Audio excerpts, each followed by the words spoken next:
దర్శి పట్టణం అద్దంకి రోడ్లోని survey number 340/5లో గల ప్రభుత్వ భూమిని ఆక్రమించి నిర్మాణాలు సాగిస్తున్న వైనాన్ని తెలుగుదేశం పార్టీ దర్శి నియోజకవర్గ ఇన్ఛార్జి డాక్టర్ గొట్టిపాటి లక్ష్మి ఈరోజు రాష్ట్ర రెవెన్యూ మంత్రి అనగాని సత్యప్రసాద్కు ఫిర్యాదు చేశారు.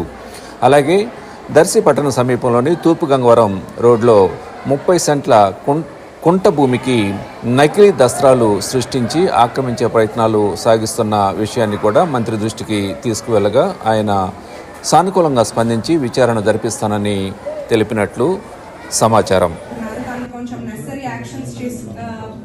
తీసుకొని గవర్నమెంట్ ల్యాండ్ ని సేవ్ చేయాల్సిందిగా కోరుతున్నాం సార్. అట్లాగే దర్శి అద్దంకి రోడ్ 340/5 సర్వేలో ఒక 1 acre ల్యాండ్, అది కూడా అక్కడ కన్స్ట్రక్షన్ స్టార్ట్ అయింది సార్ ఆక్రమించి. దర్శి ఈస్ట్ గంగారంలో 30 సెంట్ల కుంట భూమి నకిలీ డాక్యుమెంట్స్ సృష్టించేసి అది ఆక్రమించడానికి చూస్తున్నారు. దర్శి పొదిలి రోడ్ లో బోరంపోకు వాగు ఉంది, అందులో కూడా ఎంక్రోచ్మెంట్ జరిగి కన్స్ట్రక్షన్స్ అది చేస్తుంది సార్. సెకండ్ ఇష్యూ, దర్శిలో ఫారెస్ట్ ల్యాండ్స్ లో దొనకొండ కూర్చేడు ఎస్పెషల్లీ ఫారెస్ట్ భూముల్లో రైతులు సాగు చేసుకుంటూ చాలా సంవత్సరాలుగా దాని మీద జీవనం సాగిస్తున్నారు. వాళ్ళకి ఎట్లాంటి పట్టాలు లేవు సార్. కొంచెం రైతులకి పేదలకి హెల్ప్ అయ్యేలాగా, అక్కడ ఎక్కువ డాటెడ్ ల్యాండ్స్ ఉండటం వల్ల రిజిస్ట్రేషన్స్ అవ్వట్లేదు. అది రీసర్వే చేసుకుంటే బోత్ గవర్నమెంట్ అండ్ రైతుల పేదలకి బెనిఫిషియల్ గా ఉంటుంది.